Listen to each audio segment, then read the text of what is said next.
Good day, and welcome to the Broadridge Fiscal Third Quarter 2026 Earnings Conference Call. All participants will be in a listen-only mode. Should you need assistance, please signal a conference specialist by pressing the star key followed by 0. After today's presentation, there will be an opportunity to ask questions. To ask a question, you may press star then 1 on your touch-tone phone. And to withdraw your question, please press star then 2. Please note this event is being recorded. I would now like to turn the conference over to Mr. Eddings Thibault, Head of Investor Relations. Please go ahead. Thank you, Chuck, and good morning, everybody, and welcome to Broadridge's Third Quarter Fiscal Year 2026 Earnings Conference Call. Our earnings release and the slides that accompany this call may be found on the Investor Relations section of Broadridge.com. Joining me on the call this morning are Tim Gokey, our Chief Executive Officer, and our Chief Financial Officer, Ashima Ghei. Before I turn the call over to Tim, I want to make a few standard reminders. 1, we will be making forward-looking statements on today's call regarding Broadridge that involve risks. A summary of these risks can be found on the second page of the slides, then a more complete description on our annual report on Form 10-K. 2, we'll also be referring to several non-GAAP measures which we believe provide investors with a more complete understanding of Broadridge's underlying operating results. An explanation of these non-GAAP measures and reconciliations to the comparable GAAP measures can be found in the earnings release and presentation. Let me now turn the call over to our CEO. Tim? Thank you, Eddings, and good morning. Broadridge delivered strong third quarter financial results, and we're on track to deliver a strong fiscal 2026. The market backdrop remains positive. Equity markets have been resilient in the face of geopolitical uncertainty, and capital markets remain active, driving strong position growth, higher trading volumes, and elevated event-driven activity, all of which are benefiting Broadridge. At the same time, we've always been focused on driving steady and sustainable growth by aligning our business with the long-term trends that are shaping the financial services industry. And so I'm pleased to report they're also squarely on track to deliver on our 3-year financial targets for the 5th consecutive cycle. Looking ahead, we're already investing in the next wave of industry innovation. Broadridge is transforming shareholder engagement, leading in tokenization, driving digitization, and scaling our AI capabilities. And we're using our strong free cash flow to return capital to shareholders, even as we make tuck-in acquisitions that strengthen and extend our value proposition. The bottom line is that Broadridge is well-positioned to drive steady and sustainable growth for a long time to come. As we close out fiscal 2026, we're delivering strong results today, including double-digit earnings growth, and we're putting in place the building blocks for long-term growth tomorrow and beyond. To see how all this plays out, let's go to the headlines on slide 3. First, Broadridge delivered strong third quarter results, including 6% recurring revenue growth constant currency and 11% adjusted EPS growth. Second, our growth is being driven by the execution of our strategy to democratize and digitize governance, simplify and innovate capital markets, and modernize wealth management. Third, as I just said, we are taking active steps to address future growth opportunities by leading in tokenization, driving the digitization of communications, and scaling AI. Fourth, we are leveraging our strong free cash flow to make growth-accretive acquisitions like Acolin and CQG, while returning capital to shareholders with share buybacks at attractive levels, as Ashima will touch on.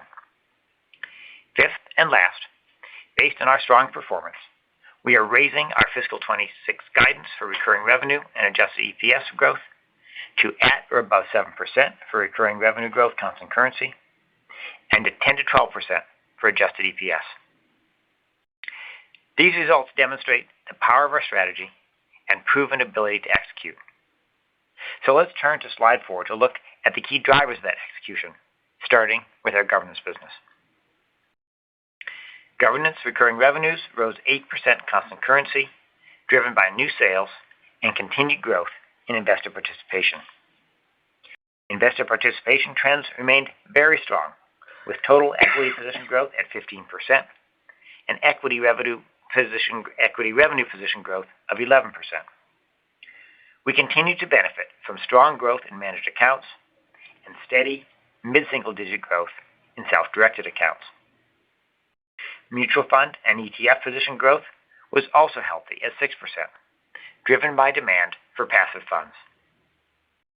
Beyond position growth, our innovations to power shareholder engagement are building momentum. Our pass-through voting solution is now enabling voting choice for shareholders of 900 funds with assets under management of more than $8 trillion. Our new standing voting instruction solution, which enables retail shareholders to set their default voting instructions, is also off to a strong start. Our pilot clients are benefiting from exceptional response rates. Nearly 10% of Exxon's retail shareholder base enrolled in just 1 year, and 30% of respondents had not voted at the prior meeting, highlighting the power of this program to engage new voters. We're also now live and supporting proxy voting for institutional asset managers looking to enhance their voting processes and reduce their reliance on proxy advisors. Beyond voting, our data-driven fund solutions business reported strong growth, driven in part by our Ackland acquisition. We're seeing a lot of early interest from our U.S. fund clients on how they can use the Ackland capabilities to accelerate their growth in Europe. In our capital markets business, healthy 6% underlying growth was offset by lower license revenues compared to the prior year. We're seeing good growth in our post-trade solutions, where our global platform capability is enabling clients to simplify their back-office technology stack across multiple geographies and asset classes. We also continue to see robust demand for our front office solutions. Earlier this morning, we closed the acquisition of CQG, a leading provider of futures and options trading, execution management, and market connectivity. This acquisition accelerates our expansion into futures and options, where we are well advanced in building a next-generation order management solution with a Tier 1 global bank. CQG will add highly complementary execution management, algorithmic trading, and analytics capabilities.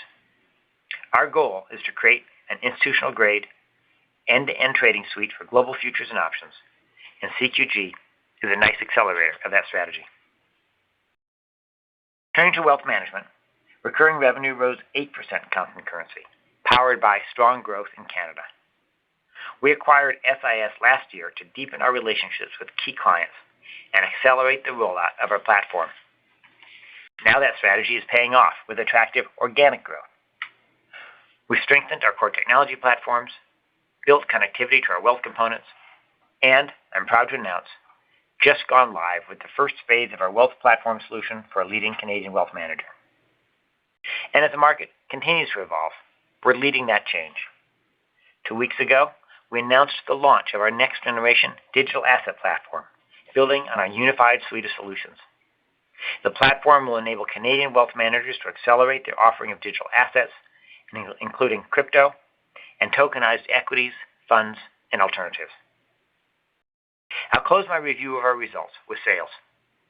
Year-to-date closed sales were $147 million, 16% below last year, even as deal origination and pipeline were substantially up. While we like the demand and pipeline we're seeing, based on our progress toward closing, we're updating our sales guidance for the year to $240 to $290 million. We're seeing robust demand that's taking longer to close than we expected, due in part to a mix of bigger, larger, more complex deals this year.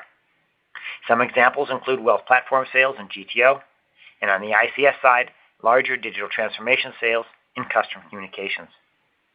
Those $5 million plus deals are powering a very strong pipeline and also take longer to close.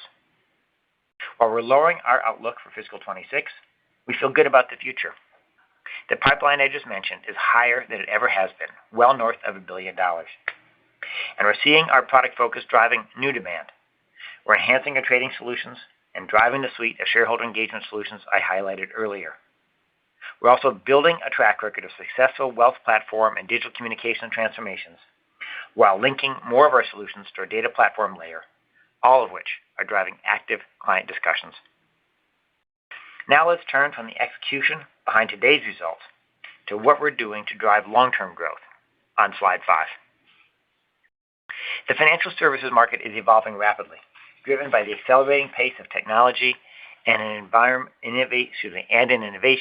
innovation-friendly regulatory environment. Change has always been good for Broadridge, as we help our clients adapt with a mutualized approach. We see the current set of changes as a significant opportunity, and we're leaning into them. First, we're leading in tokenization. Broadridge is building on our industry-leading role in tokenizing more than $350 billion per day on our distributed ledger repo platform. In governance, we're now powering on-chain voting and disclosure. In wealth management, we're creating an end-to-end solution for crypto and tokenized equities, funds, and alternatives. And in capital markets, we're scaling our market-leading digital asset capabilities in multiple directions. In a few weeks, we will be the first to power on-chain proxy voting for natively issued tokenized securities for a U.S. public company. As part of that process, we're consolidating and recording voting for beneficial shares, registered shares, and tokenized shares to create a unified view for issuers to see all of their votes in one place and take the friction out of managing multiple ownership bases.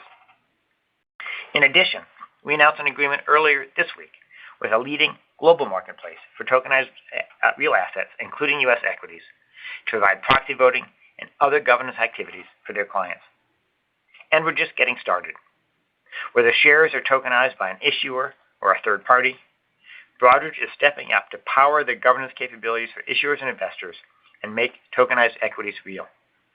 And investors will be able to express their voting preferences across their holdings, including tokenized holdings, through Broadridge's institutional-grade proxy vote platform. We're also working with our wealth management clients to accelerate the launch of crypto and other tokenized assets to their clients. Our Canadian Digital Asset Suite will support the governance and trading of digital assets in a seamless and integrated environment that includes our own capabilities, as well as a growing ecosystem of digital asset partners. And on the capital market side, we're extending the capabilities of our market-leading DLR platform to new trade types, geographies, and asset classes. And our worldwide trade routing network is transmitting crypto order flow for a growing number of clients. Second, we're driving the digitization of communications. The time is coming to shift the default delivery method for investor communications, and we're helping to drive the change. The SEC has indicated it's taking a fresh look at moving to a digital default option for investors who do not request paper delivery. We've been working with the industry and our clients to move this forward, and while the timing is uncertain, we anticipate a proposal in this area over the coming months. We believe this evolution will be positive for Broadridge and our clients. We've already digitized nearly 90% of proxy and mutual fund communications, saving funds and public companies hundreds of millions of dollars per year. Now, as we look forward to increasing electronic delivery for other communications, including statements and prospectuses, we're helping our clients prepare as they think about how to take advantage of such a change while also maintaining and improving the experience for clients. We expect that the implementation process of any action would occur over a few years and primarily affect our low to no margin distribution revenue. We expect the impact on recurring revenue and earnings will be broadly neutral. On one hand, migration to digital default could have an impact on our recurring revenue of a few percent, mostly in our customer communications business. On the other hand, we believe this evolution will create demand for new services, such as the Wealth in Focus solution, which is already enabling omnichannel communications to millions of investors. Like tailored shareholder reports, we expect these new opportunities to more than offset lost recurring revenue. The end result will be a more valuable Broadridge that's growing faster with higher margins. Finally, we're scaling AI by building on top of our common data ontology, shared API architecture, and the operating workflows we already run at scale. Our AI capabilities are powering new products, accelerating our software development cycle, and driving productivity gains. Let me give you 3 examples. Our new custom policy engine, which is fully AI native, is able to read and analyze source materials and apply clients' voting policies across thousands of companies. Today, that capability is already enabling asset managers with more than $800 billion AUM to implement their own voting policies without a proxy advisor. Now we're building on that progress to modernize the entire front-to-back workflow supporting institutional voting by leveraging agentic AI to enhance our core institutional voting platform. One of our fastest growing products is our AI-powered global demand model, which tracks $120 trillion in global assets and is assisting products and marketing decisions for nearly 24 and growing leading asset managers. And on the productivity side, our managed services business has already seen a 25% increase in productivity, with line of sight to 50%. Going forward, we're extending our Broadridge platform to a growing number of core applications. This platform, with its common data and APIs, positions Broadridge to create an agentic layer our clients can use directly or can leverage to create their own solutions using our embedded services. In sum, AI is enabling Broadridge to deliver new services, become more embedded in our clients' agentic workflows, and drive our own productivity. Stepping back, we believe that each of tokenization, digitization, and AI are growth drivers for Broadridge as we help our clients and our industry take advantage of the next wave of transformation in financial services. And we're building that tomorrow while continuing to deliver today with another year of strong and steady growth in fiscal 26. Before I turn the call over to Ashima, I want to thank our Broadridge associates. They're delivering superior service to our clients today while building the products and capabilities that will power the exciting future of governance, capital markets, and wealth for a long time to come. And on that note, let me turn it over to Ashima. Ashima? Thanks, Tim. Good morning. I'm pleased to be here today. Broadridge reported strong third quarter results with 6% recurring revenue growth, constant currency, and 11% adjusted EPS growth. And we remain well positioned to deliver another year of strong growth in fiscal 26. Before I dive into my discussion of those results and our guidance, I want to make 4 callouts. First, we now have records for 93% of full-year proxy positions, which, combined with our recurring revenue backlog, gives us high visibility into our recurring revenue and adjusted EPS forecast. Second, our strong year-to-date results are enabling us to increase our investments in long-term growth initiatives while positioning us to deliver double-digit adjusted EPS growth. Since the beginning of calendar year 26, we have stepped up our level of investment in tokenization, AI, and shareholder engagement initiatives. Third, we're using our strong free cash flow to drive shareholder returns. With the close of our acquisition of CQG today, we have completed 4 tuck-in acquisitions in fiscal 26 for $294 million and returned $681 million to shareholders in the form of dividends and buybacks. And given our outlook for free cash flow conversion of greater than 100%, we expect the same balanced approach in the fourth quarter. Fourth and last, we are raising our guidance for recurring revenue growth to at or above 7% and adjusted EPS growth to 10 to 12%. Now let's go to the numbers on slide 6. In the quarter, recurring revenues grew 6% on a constant currency basis, driven by 5% organic growth. Adjusted operating income margin was 21.5% as we continue to invest in our growth initiatives. Adjusted EPS grew 11% to $2.72, and closed sales were $58 million for the quarter. Let's move to slide 7 to discuss our segment recurring revenues, starting with ICS, or our governance segment. ICS recurring revenues rose 8% to $800 million. Organic growth was 6%.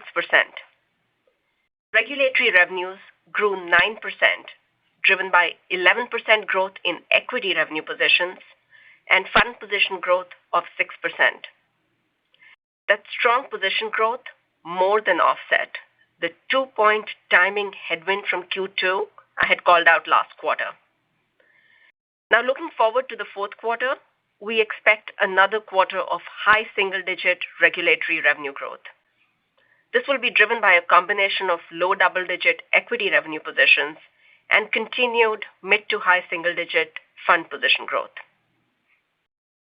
Data-driven fund solutions revenue increased 8%, driven by a combination of organic growth and the acquisitions of iJoin and Acolin.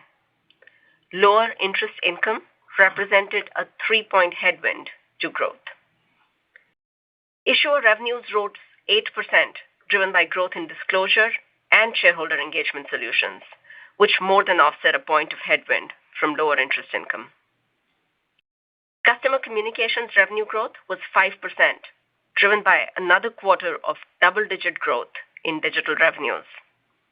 The acquisition of Signal contributed 2 points to customer communications growth. For the full year, we continue to expect ICS recurring revenue growth to be slightly ahead of our overall recurring revenue growth guidance. Turning to GTO, recurring revenue grew 3% to $488 million. Capital markets revenues were $295 million. Excluding a 7-point impact from lower license revenue, capital markets growth was 6%. Digital asset revenues from our role as Canton Network Supervalidator were $3.5 million in the quarter. Wealth and investment management grew 8%, driven by a combination of strong growth in Canada and higher trading volumes in the U.S. For the year, we continue to expect GTO recurring revenue growth of 5 to 7%. In the fourth quarter, that includes a 3-point contribution in our capital markets business from the acquisition of CQG, offset by a 5-point license revenue headwind in our wealth management business. Turning to volume drivers on slide 8,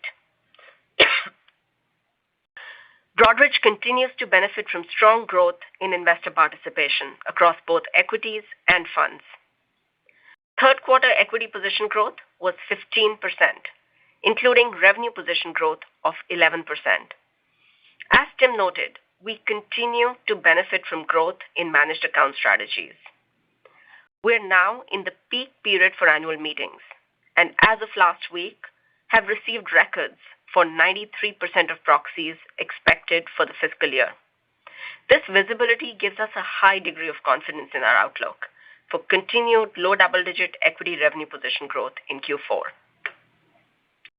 Mutual fund and ETF position growth was 6% in the third quarter. We expect mid to high single-digit growth in the fourth quarter. And in GTO, trade volumes rose 16% on a blended basis, driven by double-digit growth in both equity and fixed income.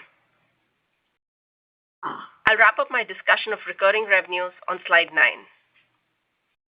Revenue from closed sales remains the biggest driver of our recurring revenue growth at 4 points. That growth was partially offset by 2 points of losses, resulting in a revenue retention rate of 98%. Internal growth contributed 3 points, primarily driven by equity and fund position growth and higher trading volumes. As a result, organic revenue growth was 5%. Acquisitions contributed 1 point. And finally, changes in FX contributed 1 point to reported recurring revenue growth. Given the recent strengthening of the dollar, we expect only a modest tailwind from FX in the fourth quarter and an overall benefit of approximately 50 basis points for the full year. Let's close our discussion of revenue on slide 10. Total revenues increased 8% to approximately $2 billion, driven by a 4-point contribution to growth from recurring revenue. Event-driven revenues increased $20 million to $73 million, contributing 1 point to total revenue growth. While there were no singular tentpole events in the quarter, we did benefit from elevated levels of activity across both funds and equities. Low to no margin distribution revenues grew 7%, contributing 2 points to growth. Turning to margins on slide 11. Adjusted operating income margin was 21.5%. The 90 basis points decrease versus fiscal 25 was driven almost entirely by 80 basis points net impact from higher distribution revenues and lower interest rates. Looking ahead, we expect a similar margin dynamic to play out in the fourth quarter. Turning to EPS on slide 12. Q4 adjusted EPS grew 11% to $2.72. The tax rate was 19% in the third quarter versus 22% in Q3 25, driven by the timing of discrete tax items. Looking ahead, we expect our full-year tax rate will be approximately 22%. Let's turn now to sales on slide 13. Broadridge recorded Q3 closed sales of $58 million versus $71 million in Q3 25. Year-to-date sales were $147 million. Given our lower sales results through the first 3 quarters of the year, we're updating our closed sales guidance to $240 to $290 million. Turning to our cash flows on slide 14, Broadridge generated free cash flow of $591 million in the first 3 quarters of fiscal 26, up from $393 million in fiscal 25. Our strong cash performance continues to benefit from higher earnings and working capital management, and we remain on track to deliver free cash flow conversion of over 100% in fiscal 26. Turning next to capital allocation on slide 15, we are delivering against our balanced capital allocation policy. Year to date, we have deployed $77 million in capital spending and software, with an additional $33 million to onboard clients onto our solutions. We have invested $294 million in M&A in strategic tuck-in acquisitions, including the $173 million acquisition of CQG, which closed earlier this morning. We have also returned $681 million in capital to shareholders via our dividend and share repurchases through the first 3 quarters of the year. Looking ahead, our strong balance sheet and free cash flow conversion leaves Broadridge well positioned to fund additional tuck-in M&A and repurchase additional shares. Let's conclude by reviewing our full-year guidance on slide 16, followed by closing key messages. With 2 months left and high visibility into fiscal 26 position growth, and with the acquisition of CQG, we are raising our fiscal 26 outlook for recurring revenue growth constant currency to at or above 7%, from the higher end of 5 to 7%. We're also raising our guidance for adjusted EPS growth to 10 to 12%, from 9 to 12%. And we also continue to expect fiscal 26 AOI margin of approximately 20 to 21%. As I noted earlier, we're updating our closed sales guidance to the $240 to $290 million range. I anticipate this will have only a modest impact to recurring revenue growth over the next 12 to 18 months. The most significant drivers of growth continue to be our existing recurring revenue backlog, which began this year at $430 million, as well as the impact of continued position growth, higher trading volumes, and M&A. I'll wrap by summarizing my key points. First, Broadridge reported strong third quarter results. Second, we remain very much on track to deliver strong fiscal year results with recurring revenue growth at or above 7% and another year of double-digit adjusted EPS growth. Third, we are delivering these strong results while investing for the future growth. And last, our strong cash flow and capital position are enabling us to fund share repurchases and our strong dividend, as well as make M&A investments. With that, let's open up the line. Chuck? Thank you. We will now begin the question and answer session. To ask a question, you may press star then 1 on your touch-tone phone. If you are using a speakerphone, please pick up your handset before pressing the keys. If at any time your question has been addressed and you would like to withdraw your question, please press star, then 2. We also ask that you please limit yourself to 1 question and 1 follow-up. And today's first question will come from Scott Wurtzel with Wolfe Research. Please go ahead. Hey, good morning, guys. Thank you for taking my question. Just on the closed sales guide, wondering if you can talk a little bit more about, how long some of these sales cycles are lengthening by, and maybe, as 3Q and, the first month of 4Q developed, when you started to notice this change. Thanks. Yeah, Scott, thank you very much. And I do want to emphasize that we feel very good about the demand that we're seeing. And we're trying to correlate just what you said, which is the timing of when all that will close. And just, a couple of stats that I didn't mention, but our deal origination this year is up 25% in dollar terms. And at over $1 billion, our pipeline is 20% higher right now than it was last year at the same time. And we're seeing strong renewals on track to renew over $1 billion this year. So we do like the demand we're seeing. The pipeline that is happening, it's in the areas we're investing. It's in wealth, it's in digital, it's in shareholder engagement. Platform sales now make up 20% of that. But then, as you said, we're taking on some larger engagements. They take longer to close, and they are harder to predict. So while we're tempering a near-term view, we do like the outlook going forward. I think it's very hard to say Q4 versus Q1. That's going to be a bubble, and it is hard to predict. But we like what we're seeing out there.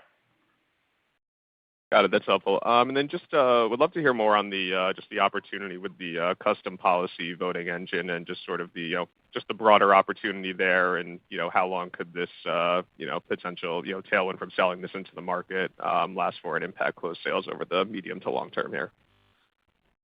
Yeah, we see the custom policy voting engine as one of our most exciting areas.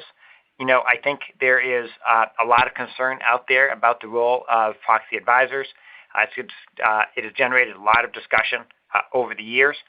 And, when you think about the value proposition, under the current approach, people get, they get very detailed research, but they get it very late, just sometimes a week before the meeting. And so if there's any error, if it's a controversial vote, there's very little time to react. And I think the value proposition that we're offering, which is a clean set of data much earlier, 4 to 6 weeks before the meeting, it allows people to run their policies through, see the votes, understand if there are any votes that might be controversial, and then do their own research on that. So we really like the way that it turns the process on its head. We are seeing strong demand from asset managers. As I mentioned, the asset managers we did this year is $800 billion under management, and we have a nice pipeline for next year. So we would expect to have, be significantly ahead next year of where we are this year. Typically with these things, it takes a few years for it to build. So I'm not sure that I'd be saying it's going to be, dramatically affect our top line next year. But I think over the next 3 years or so, you'll see some nice growth there. Great, thanks, guys. Our next question will come from Dan Perlin with RBC Capital Markets. Please go ahead. Thanks. Good morning. Tim, I was just hoping you could just kind of elaborate a bit more on kind of your views around tokenization. I know you talked about it in the prepared remarks. Obviously, there's a narrative that makes it sound like you guys are in a more of a loser camp as opposed to a winner camp. Clearly, hearing what you're talking about today sounds like it's a tailwind for you. So I was just hoping maybe you would go a little bit deeper into why you think you guys are in a really good position to win here, and it's not going to be problematic going forward. In particular, again, around proxy, where obviously you just announced you're doing something with someone now. So yeah, look, Dan, thank you very much. I'm glad you asked, because there's been a lot of discussion around this topic, and I think it's important to understand. And there are multiple models out there, but a lot of people are talking about an issuer-sponsored model for tokenization. You hear NASDAQ and NYSE both talking about this as they seek to serve their issuer clients. And we don't know if that will be the winning model, but we like it for a couple of reasons. First, we are already the leading provider of voting solutions for issuers.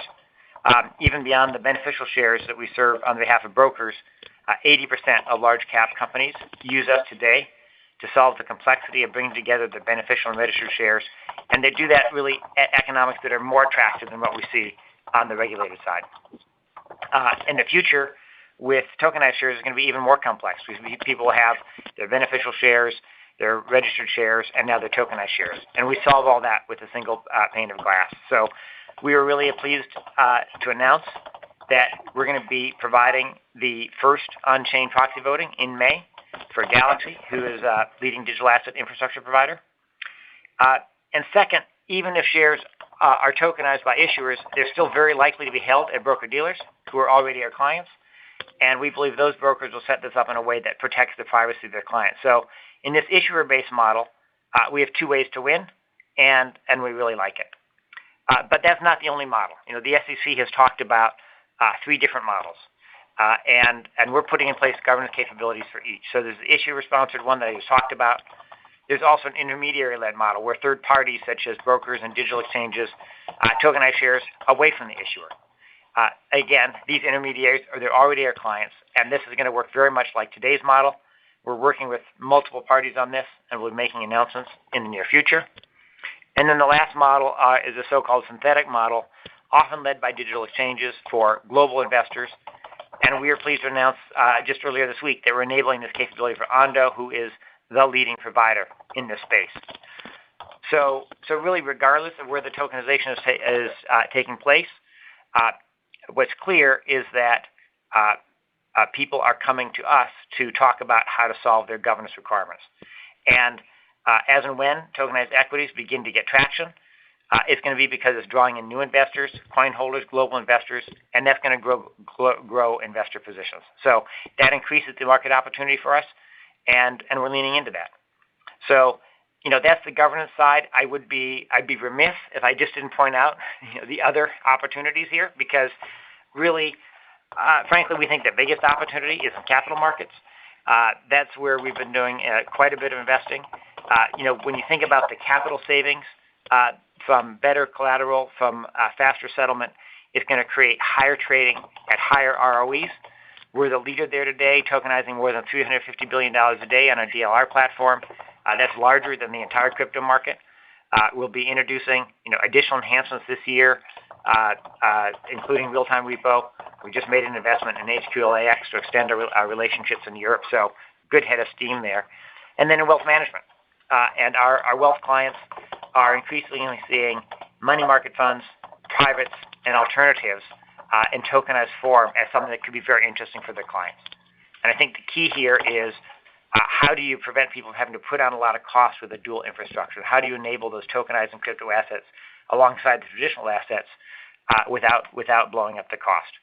And as you know, we just launched an end-to-end solution in Canada. We'll be bringing that to the U.S., and I think that's going to really help wealth managers solve that. So whether it's wealth management, capital markets, or importantly governance, we think that there's just a lot of opportunity for us here. And as you know, change is good for Broadridge. What we do is we mutualize the cost of change.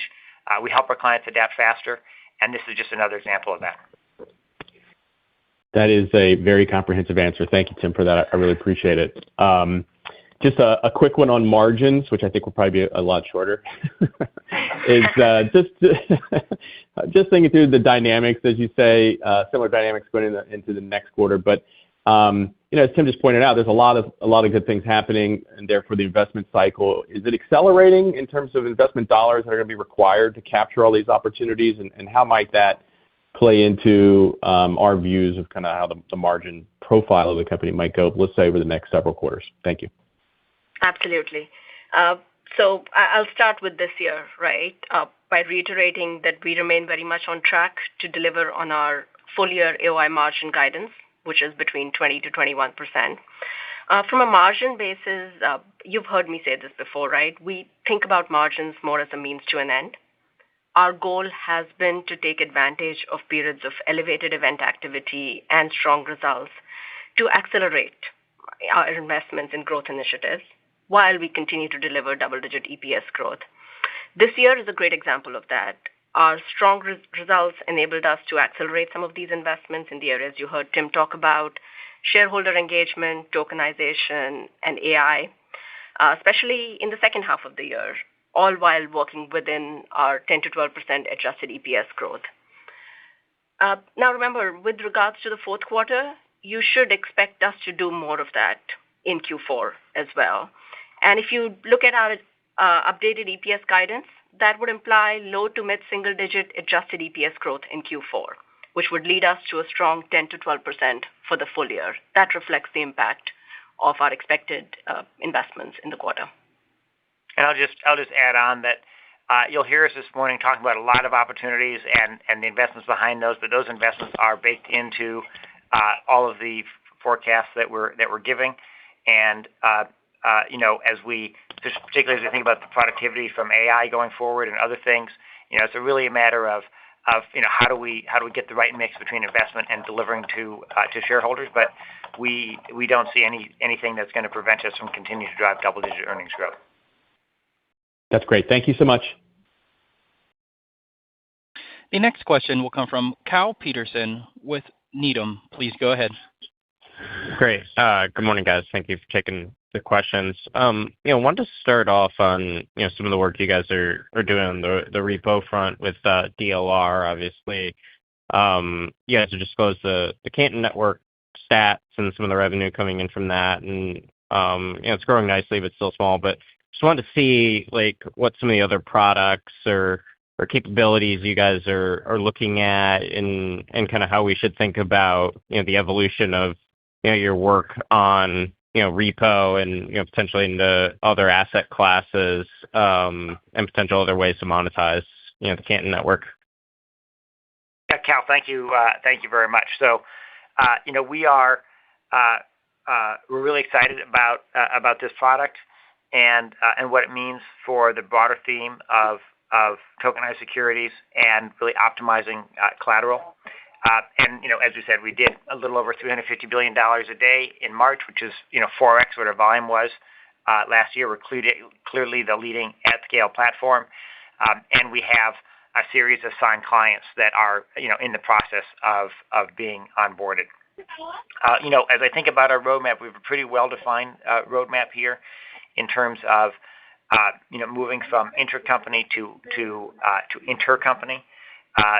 Moving on to Canton Mainnet will enable that, and will be on other networks as well.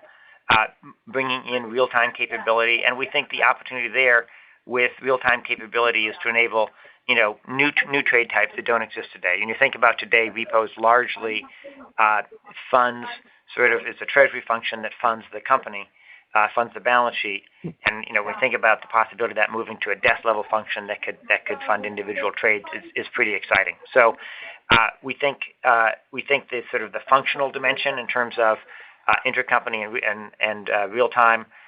Then there's the geographic dimension in terms of Europe and Asia, and we're seeing nice demand in both those geographies as well. And then there's the asset class dimension, and our investment in HQLAX is an example there to move to other types of collateral. So we think this is going to be a really an area where we can help our capital markets clients for a long time to come. It's just gaining traction, but as we said, between this and Canton, it added 2 points of growth to our capital markets business this year, and so we think that's just the beginning. Awesome. That's great to hear. And then maybe a follow-up on kind of use of cash flow.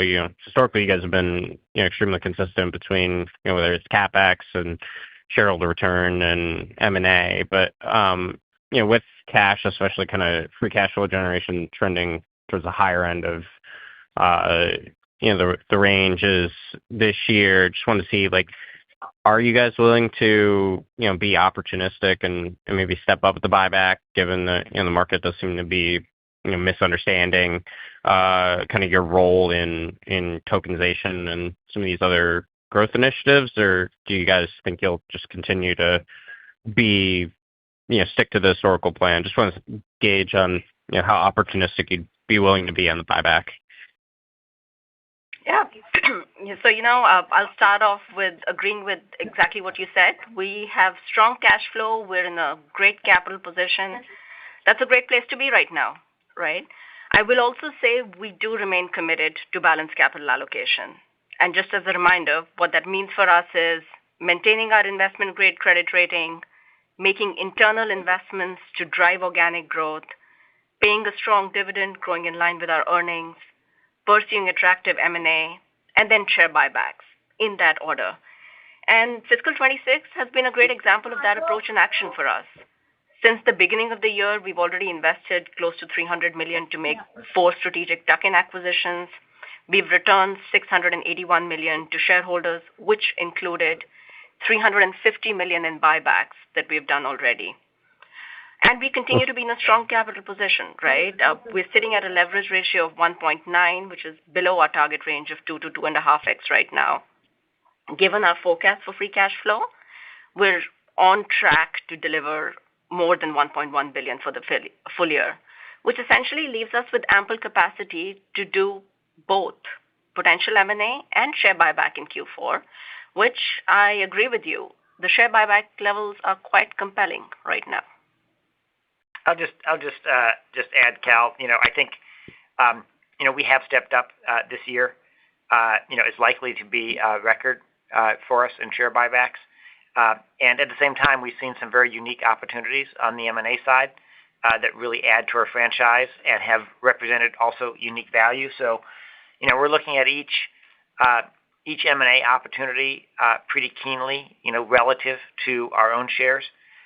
And we do see our shares as being attractive at current levels. So stay tuned. And again, as Ashwin said, you'll probably continue to see a mix, but we're keenly aware of the value of our shares right now. Okay, great. Thank you, and nice results. The next question will come from Puneet Jain with JP Morgan. Please go ahead. Hey, thanks for taking my question. So I wanted to ask about delays that you are seeing in closed sales. Is evolution of AI also contributing to those delays in any way as your clients take build versus buy decisions? Does AI change any of those dynamics, specifically in GTO? Yeah, Puneet, thank you. Thank you for that question. It's interesting. I had dinner a couple nights ago with the head of technology of one of our largest clients, and he was talking about what a different position he sees us in relative to other SaaS vendors that he works with, and he's really talking about the network and the way that we connect hundreds of brokers or dealers to thousands of public companies to tens of millions of investors, but also the technology difference and the really deeply embedded way that we are relative to the other things that he sees. And I was there obviously talking to him about an opportunity. So we're not seeing AI affecting things. It is, and if anything, we're seeing interest in the AI-enabled products that we do. So, if I think about looking forward, we are seeing positive trends for next year. As I mentioned, our pipeline and origination are both substantially up. But beyond that, we're seeing the benefit from our organic product development beginning to bear fruit. I think we will see some benefit from the tuck-in M&A that we just talked about. And we're starting to see benefits from the ongoing investments in our go-to-market capabilities, especially international. So we like the demand going forward. We're not seeing AI or sort of self-builds taking over. And I think people are really liking our platform story too, which becomes a sort of a build and buy where being able to leverage the agentic layer that we're creating. So all in all, we sort of like the way it's working out. And Puneet, I'll just add, I want to be clear, we see minimal impact of this on next year, right? The math would say 10 to 30 bips. But what I do see is positive momentum from the factors I called out. Position growth, higher trading volumes, faster conversion from our existing backlog, and what Tim mentioned, the growth accretive M&A. So we'll talk more about next year in August, but I'm feeling pretty positive right now. Got it.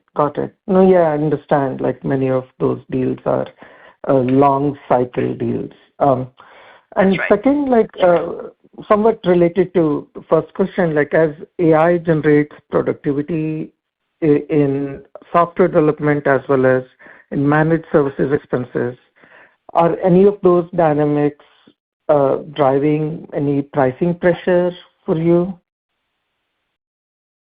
Yeah. We haven't seen that yet.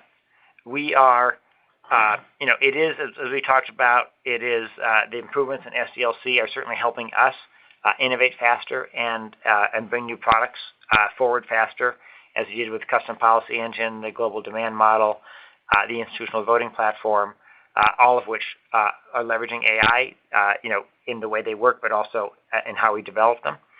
I think the managed services one is interesting because there it is, we are, as we talk to clients about that capability today, we're largely talking to them about AI partnerships. We'll do an AI partnership, we'll guarantee you a level of savings, and we'll share the savings above that. And it really changes the conversation because we're going into it together, their AI plus our AI and the APIs I talked about. And we can really create, we've seen, increases in demand as a result of that. And our managed services sales this past year have really, that formula has been, it's been pretty powerful with clients. So it's leading to a lot of good conversations, and I would say really helping to drive demand. Got it. Thank you. The next question will come from Michael Infante with Morgan Stanley. Please go ahead. Hi, everyone. Thanks for taking our question.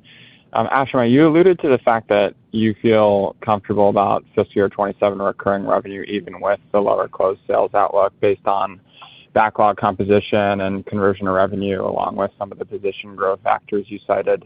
But if we just think about the contribution of closed sales to recurring revenue historically being around that 6-point range, how should we be thinking about your conviction and the durability of recurring revenue growth on a go-forward basis if closed sales performance doesn't inflect?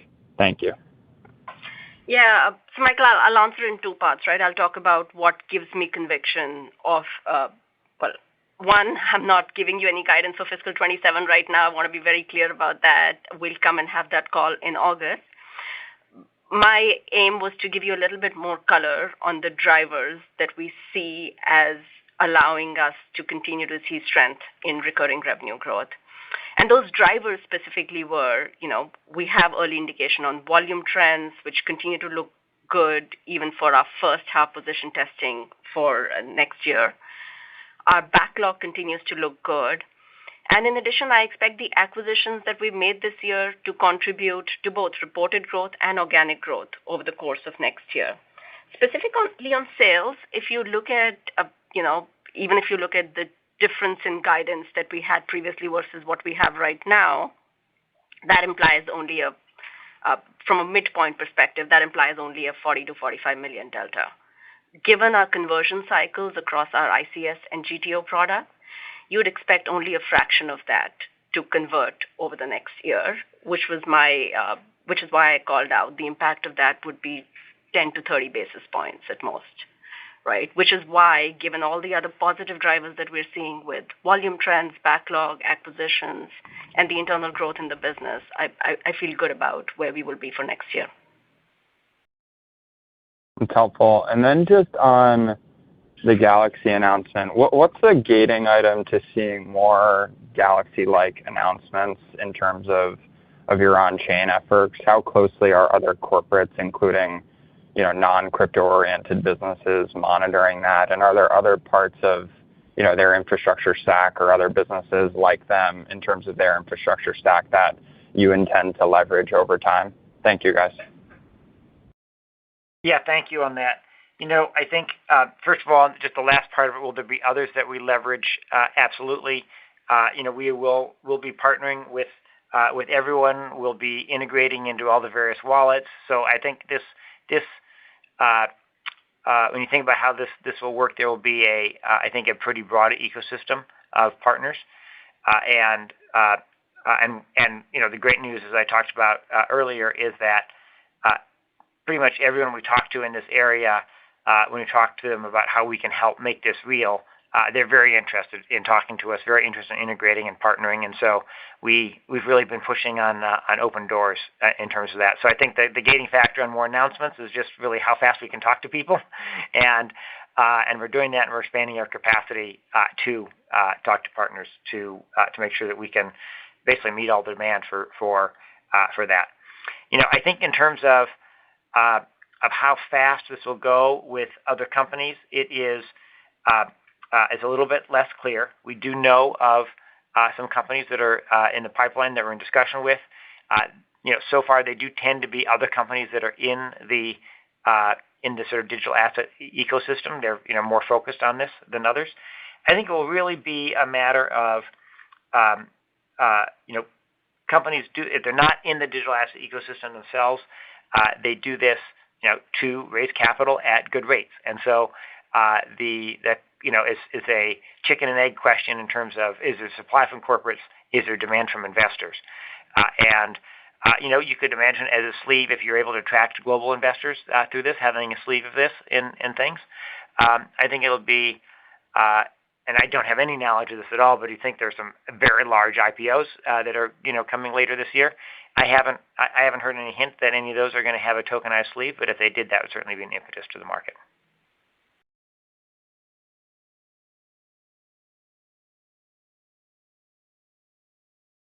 And this will conclude our question and answer session.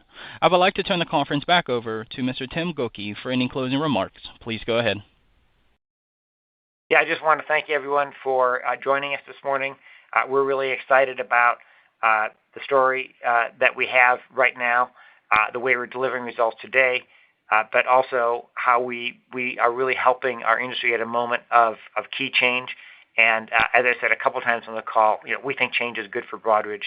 We help our clients mutualize making it happen, help them adapt faster. And so we're really excited about the opportunities that we're seeing and that we talked about this morning. Thank you. And this will conclude our conference call for today. Thank you for attending today's presentation. You may now disconnect.